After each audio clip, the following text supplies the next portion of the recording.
Hi, well, we're going to look at section 5.7. I'm not sure if that's in your way or not.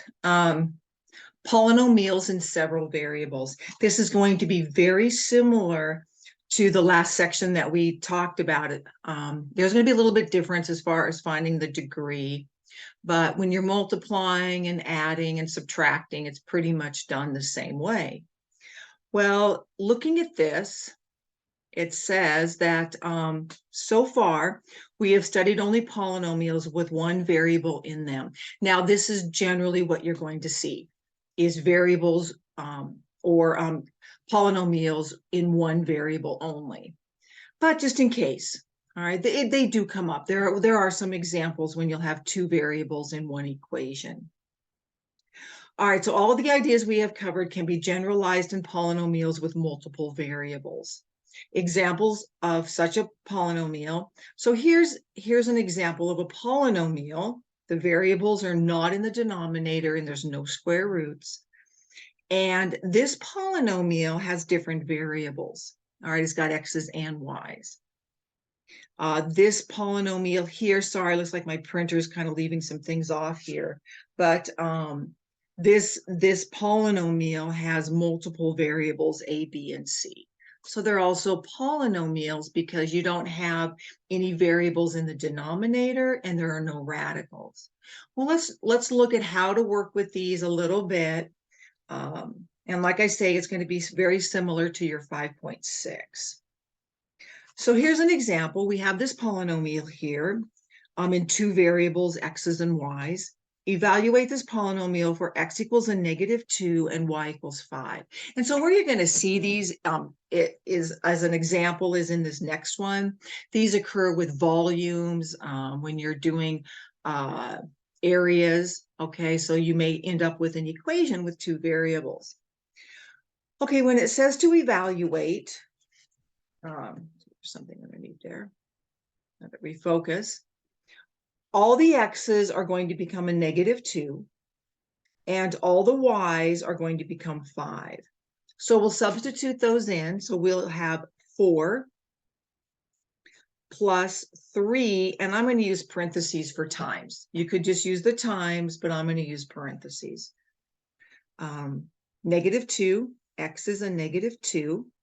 So here, and again, for those of you that maybe it's been a while, you could use the times on your, well, maybe it's like a little star or something like that for the 3 times the -2.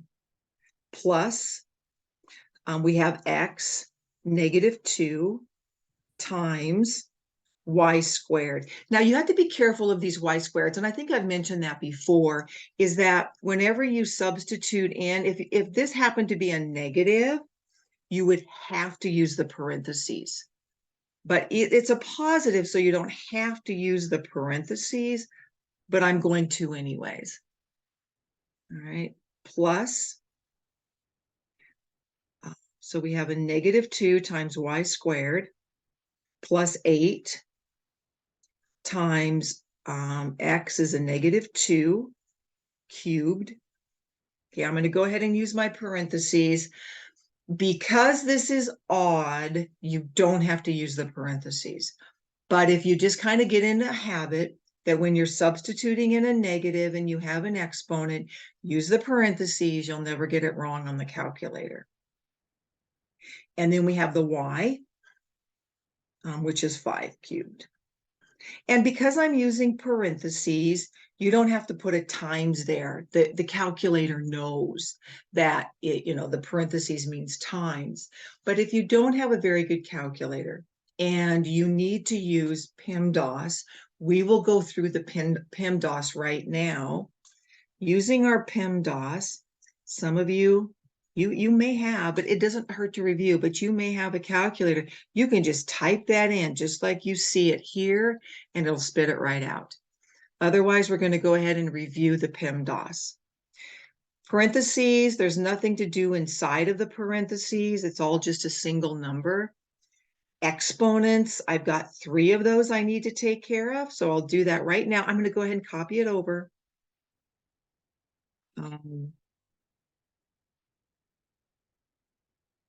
So this becomes 25, and I'm still using parentheses to represent multiply.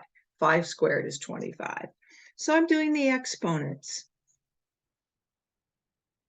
-2 cubed is a -8. When it's odd, the negative will stay. Otherwise, if it's even, the negative goes. And then 5 cubed is 125. So once you've done your exponents, which we did, we'll go back and do multiplication and division as we come to it, as we work from left to right. So here we have a multiplication here and here and here. So we'll do those right now. 4 plus 3 times a -2, -6, -50. Negative, because you have a negative in there, a -8,000. All right, when you multiply those three numbers together. Now we go back and do addition and subtraction from left to right. And again, they're all addition, but in reality, because they have opposite signs, you could subtract. Now, because they're all addition, you could go and add all the negatives together and then add the 4 in last, or you could still go from left to right. You know, you get a -2, -52, -8,052. So you have some choices on this last step. Some people, they'll add all these negatives together and then add the opposite signed one in, because it would actually be a subtraction there. So, all right. And there's your answer. So again, it's just a matter of substituting in the X and the Y's, being very careful when you have negatives with exponents. Just make sure you use the parentheses and put the exponent on the outside. All right, so let's look at an example that those of you that may take 1500 might see. We have the surface area of a right circular cylinder. A right circular cylinder is just kind of this here. All right, so that's a right circular cylinder. Right means it's standing up straight, as opposed to the Leaning Tower of Pisa. All right, that would be, you know, more of an oblique one. But whenever you see the word right, it means it's standing up straight. You could have a box is a right prism. All right, it just means it's standing up, it's not leaning over. Circular cylinder. Okay, so the surface area, and I'm just going to use an SA, is equal to, they give us the formula. This first part represents the area of the outside. All right. The second is 2. The reason we have 2 of the top and the base. So 2 pi r squareds. So there are 2 circles. Both of the top and the bottom are circles, which is pi r squared, and you have 2 of them. So you've got the sides, and then you've got, and you know, obviously this is something you don't have to memorize. You can use notes or on the test if it happens to be there. So we'll just, so you don't have to memorize these formulas. Now we're going to substitute in what was given to us, where h is the height and r is the radius of the base. If they gave you the diameter, you know, all of these geometry formulas that deal with areas and volumes, they all are radius. And maybe sometimes circumference can be pi d rather than 2 pi r. But if they do give you the diameter, make sure that you divide it by 2 and then define the radius in order to use most of these formulas, other than circumference equals pi d. Most of the time we just say circumference is 2 pi r. So we're always using that r. All right, a soda can, all right, has a height of 4.7 inches. So our h is 4.7 and the radius is 1.2. And these are both in inches. You know, that's something to kind of check, because if one's feet and the other's inches, you'll have to change one of them. They have to match. The units have to match. What would you change it to? Well, Pearson will say, you know, they want their area in square feet or square inches, and that'll tell you what to change it to. And we'll talk about that here in a second. So what is the approximate surface area of the can? In since they want the approximate, what does that mean by approximate? It means they want you to go ahead and use 3.14 for the pi. If they say exact, you leave the pi symbol in. But we're going to go ahead and just follow the formula, very similar to what we did up here. We have 2 times 3.14, that's our pi. Our r is 1.2, and h is 4.7. Okay, plus 2, 3.14 is our pi. Our radius is 1.2 squared. All right, so again, type it into your calculator. I know some of you have those. If not, we would follow the PEMDAS. Doesn't hurt to know PEMDAS. Parentheses, there's nothing to do in any of these parentheses. They're all a single number, so that's been done. Exponent, we just have this one right here. So I'm going to go ahead and do that, 1.2 squared, and that happens to be 1.44. Okay. If you take 1.2 times 1.2. Now, so that's been replaced with this. So we're going to do multiplication and division. So we don't have division, so we're just going to multiply those. We'll multiply these 3 numbers together, and then last we'll add them. Multiplying these 3, we get 35.4192. We're thinking, okay, how far do you carry this out? Well, with Pearson, they can be pretty picky on what they'll accept when you round it off. So the further you can carry it out until the end, the better off you would be. So that you don't have a rounding error and it's supposed to be 39.2 and you get 39.4 because of rounding for some reason, it won't accept it. So make sure that you just round at the end when you get your answer. And let's see, this is 9.0432 when you multiply these 3 together. And then when you add those, let's see, we're going to end up with 44.4624. And let's go to the nearest 10th, because let's see, the smallest one, these were to the nearest 10th.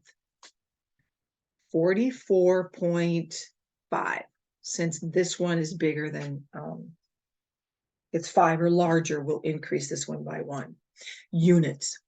Whenever you're finding area, it's always square inches, square feet, square centimeters, square meters. It's always square when you're finding area. All right. If you're finding length or distance, it'll just be inches or feet. Volumes, they're always cubed. Volumes are cubic inches, cubic feet, cubic meters, cubic centimeters. Okay, but areas are always square. Square inches, square feet, whatever you got. All righty, so there we have an example. Let's go on and let's talk about the individual equations themselves. And, it follows the same principle when you're finding like terms, they have to match. All the variables have to match in that group and their exponents before you can add the coefficients in front. The degree is a little bit different than when we have just one variable. All right, so we'll talk about that here in a second. And we'll go through an example that'll explain these. So first off, we have our terms. Well, it's just like the last one in 9.6. We have our first term here. Our next one is a negative 14. They're separated by the plus or minus sign. And again, you do have to include the negative. The negative is part of that term. And if it's a plus, you don't. But if it's a negative, you have to include it. Next one, xy. This one, 4y. This one, 5x squared. And this one is 7. So those are our terms. We've got 1, 2, 3, 4, 5, 6. 1, 2, 3, 4, 5, 6. Okay, now we're going to look at the coefficients, and that's the same as if we had just one variable. The coefficient is the number in front. So we've got 9, negative 14, 1, we don't put those ones in there, and we don't put them on the exponents either, but they're there. 4, 5, and 7. That constant, use that as a coefficient. The degree. All right, this is where it's different. In order to find the degree of a term, you take and you add these right here. You add the exponents on the variables that are given in that term. So it's not hard. So you just go 2 plus 3. So the degree is 5. All right. This one right here, 1, you can't forget those. It's really easy to do because the number 1 is not written in there. But if it doesn't have an exponent that you can see, it is a 1. So 1 plus 2 plus 3 is 6. So the degree of that term is 6. The degree of this term is 1 plus 1, which is 2. 1 plus 1. This one is just a 1. There's nothing to add. This one is a 2. This one is a 0. All righty. Now, so those are the degrees of the individual terms. What is the degree of the polynomial? The degree of the polynomial is this one. It's the highest one. So this is the degree of the polynomial, let's abbreviate it, is 6. It's the highest of the individual terms of the individual terms. So you find the individuals, adding the exponents on these groups here, and then you take the highest and you've got the degree of your polynomial. It's not too bad. Just a little extra step, but it's not that bad. All right, let's go ahead and combine like terms. It probably won't take very long because it's exactly the same as if it was just a single variable. In order to add the like terms, the group itself has to match exactly. So if you look at this one right here, I've got an x squared y. So I have to look for an x squared y. And there's another one, x squared y. That's not x squared y. So the variables and their exponents need to match, and that group of variables has to match before you can combine the coefficients and get 4 x squared y's.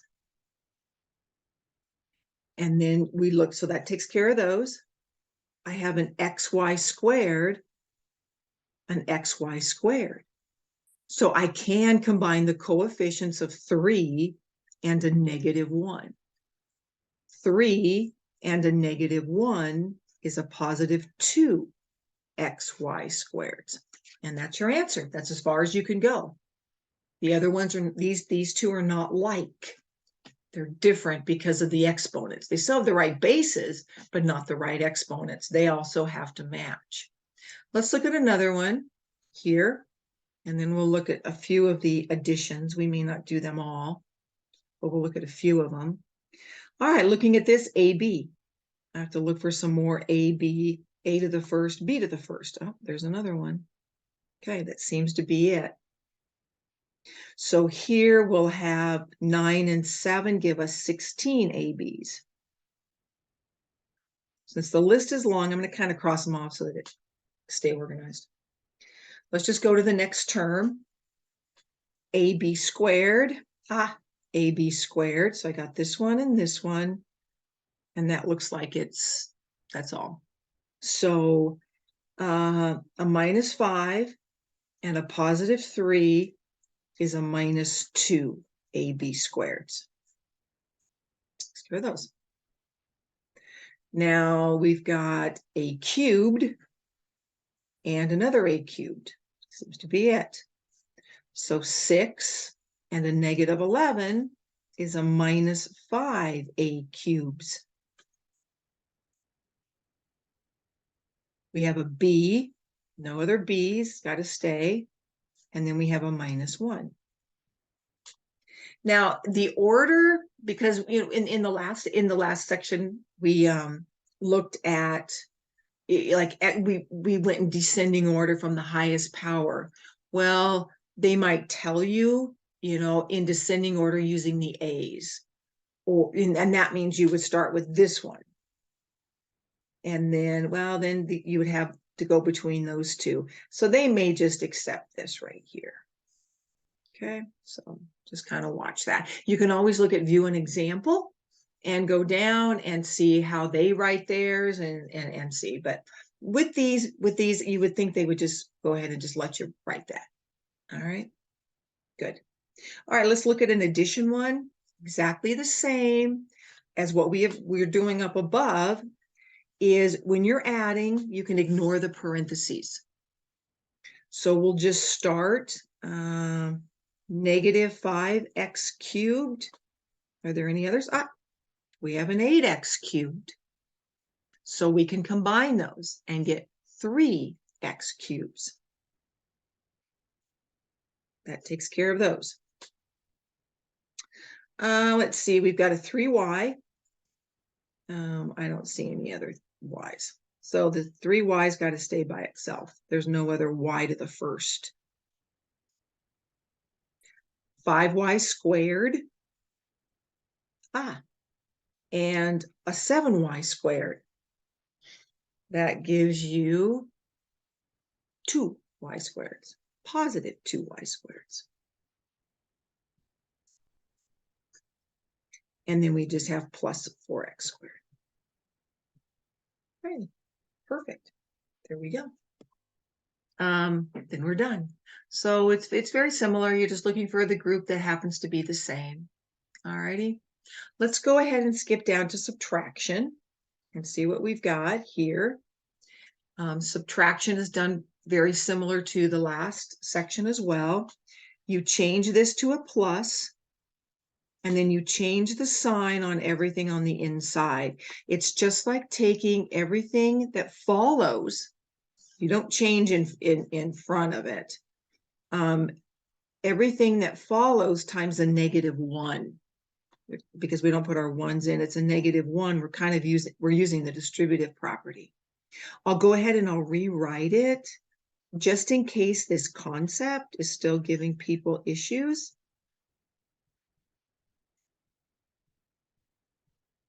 So this will become a minus. That will become a plus. That will become a minus. That will become a plus. All righty. So rather than put that plus, rather than put that plus a negative, I just made that a subtraction. But you could have changed it to plus a negative. It means the same thing as that subtraction. So now looking at our similar terms, we'll just start with the first one. X squared y, looking for an x squared y. X squared y to the first. Oh, there's none. Okay. X cubed y cubed. Oh, there's none.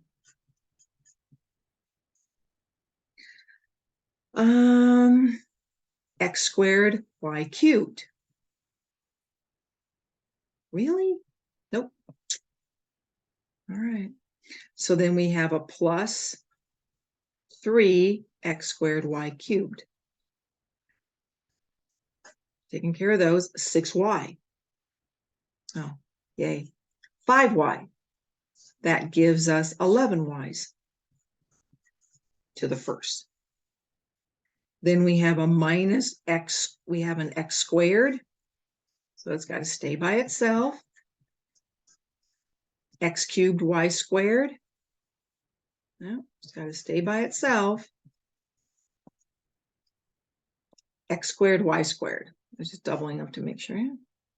Minus x squared y squared. So there wasn't a lot of combining of like terms, was there? But you're getting the idea. All righty. Now something like this. Something here, if you wanted to, you could go ahead and rewrite it without the parentheses. You can just drop them. You don't have to change signs because that's a plus, so don't change signs. So I've got a minus 4x squared minus 6xy minus, I did not change the signs here, but I will here. Inside it's a positive, so now it'll be a minus 4x squared minus 6xy minus y squared. And now you just look for like terms. You know, if you have, is there another x squared? There's one right there, and there's one right there. So you would add all your x squareds together. Xy's, xy's, xy's, yes. And then add the y squareds together. I guess let's go ahead and finish it. 2x squared minus 4x squared minus 4x squared. Going back, you know, I hope that this isn't giving you issues here. Let me know if it is so we can go through it. It's a concept that I'm hoping won't give you any issues, but just in case, let me know. So we have a positive 2, a minus 4, and a minus 4 is going to be a minus 6 x squared because you've got a minus 8 and a positive 2. Well, we're combining more than we did in the last one. XY's, XY, XY. So it looks like we're going to have a minus 15 of those. They're all negatives. So it gives us a minus 15, minus 3, minus 6, minus 6. I've got a positive 1y squared, a negative 1y squared, and a negative 1y squared. These two cancel each other out. Okay, they would be gone. Positive 1 and a negative 1 is 0, which just leaves you with that one. So then you're done. There's your answer. All right, let's see what we've got on the other page. Oh, now we're going to multiply. All right, so we added, we subtracted, now we multiply. And again, it's really done the same way. Now you have a choice. You can either use the distributive property. You would take P times this one, P times this one, and then you take 5 times this one, 5 times this one. And that's a method we have to use when we have more than 2, like this F right here. Okay, you would have to do that. You'd have to take 2x times everything, 3 times everything, negative 2y times everything. And now we're multiplying, so you would be adding exponents when you multiply. Or you could use the FOIL. So we'll use the FOIL on this one, and we can use the distributive property on this one. So let's go ahead and go through the FOIL. And the reason I'm kind of pushing the FOIL here is because we're going to be using it in chapter 6 when we do factoring. So the FOIL. So we'll take the first times the first. P times 2p is 2p squared.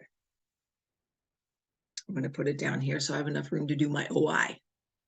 I just took the first times the first, adding exponents. Then the outside, when I multiply those, I get a negative 3. Negative 3 times 1 is a negative 3 PQ. Now, when you write this, you can say, well, what if I wrote QP? Normally, we put them in alphabetical order. So when you write those, is it wrong if you put the Q, if you swap those? No, but generally, we like to see these in alphabetical order, just kind of like a standard type form here. So now here, I'm going to multiply these two together. This is the I, the inside ones. And that gives me 10 PQ. Again, putting the variables in alphabetical order when I list them here. Okay, so 10 PQ and a negative 3 PQ is a positive 7 PQ. So now we're almost done. Then you take the last times the last. 5Q times a negative 3Q. So the L stands for the last in each of the parentheses. 5 times a negative 3 is a negative 15 Q squared, adding the exponents. And there's your answer. Okay. So again, and if you'd have used the distributive, weird box, but if you would have used the distributive property, you would have gotten the same answer. So let's practice. Oh, let's look at B. Remember, just kind of as a little bit of a review, whenever you have that squared, write it down twice and either use the FOIL method or the distributive property twice. So again, when you have that squared, write it down here. Otherwise, you may be missing that middle term. So many people want to make that 9x squared plus 4y squared. And that's wrong because you're missing the middle term. So again, rewrite it and then use a method of your choice. But let's go ahead and look at one with the 3. I guess we can do this F. This one, going back to E right here, you would just take this times both of those, 5t times both of those. And you're just going to have a lot of variables in the answer, but it's like when you take this times this one, you end up with 2 times a negative, or negative 2 times 2 is a negative 4. X to the 6th, I'm adding exponents because I'm multiplying them, y to the 4th. That's your first times your first. If you're not using the distributive property, let's do the FOIL. When you multiply these outside ones, you're going to get a negative 10. Now, the order here really doesn't matter. You could go alphabetical. You could put x cubed, y squared, t on the end. You could put them in alphabetical order and put the t first. And then x cubed, y squared. And you just, when you multiply them, you're not adding exponents here because the bases do not match. Here, 10, positive 10. T x cubed y squared. So it comes up to be a difference of 2 squares. And you get 0. They drop out. Which means then all you have is the L in your FOIL. So we did the first times the first. That's where we got this. Adding exponents when the bases were the same. The O and the I, outside and inside, is 0. The last times the last is going to be a positive 25 t squared, adding exponents on those t's. Perfect. Let's just do one more. And then I think we might be done with this. Yep. All right. Let's look at one where we've got 3 and 3, where we don't use the FOIL, we use the distributive property. Take 2x times all of these. Well, 2x times 2x is 4x squared. Now I'll just write it over here. 2x times 3 is 6x. 2x times 2y is 4xy. I'll put them in alphabetical order. Then you take the 3 times all of these. 3 times 2 is a positive 6x. 3 times 3 is 9. 3 times 2y is 6y. Awesome. Now we'll take the last one times everything. Negative 2 times a positive 2 is a minus 4xy. When you multiply those. Negative 2 times a positive 3, there's no variables here, so we'll just have the variable from the first thing here. Negative 2 times 3 is a minus 6y. And then you take a minus 2y times a positive 2y is a negative 4y, because these variables match and you're multiplying them, you add exponents. Now I have to go through and simplify it. So we took 2x times each of those individually. It gave us our first three. 3 times those gave us our next three group. Negative 2y times those gave us our next group. Common terms, let's see, we have a 4x squared. We have a 6x, a 6x. That's it. So that gives us 12x. Yeah, checking. Positive 4xy's and a negative 4xy's. That's 0. So they're gone. You don't write down anything. We have, well, I guess we can just use the 9, the constant. It's the only one. 6y and a negative 6y. Both of these are like. Cancel out. 0. 6 and a negative 6 is 0.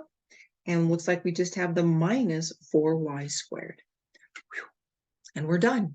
So again, you just be very meticulous and very careful and you'll be fine. If you go too fast, the more you do in your head, generally the more you miss.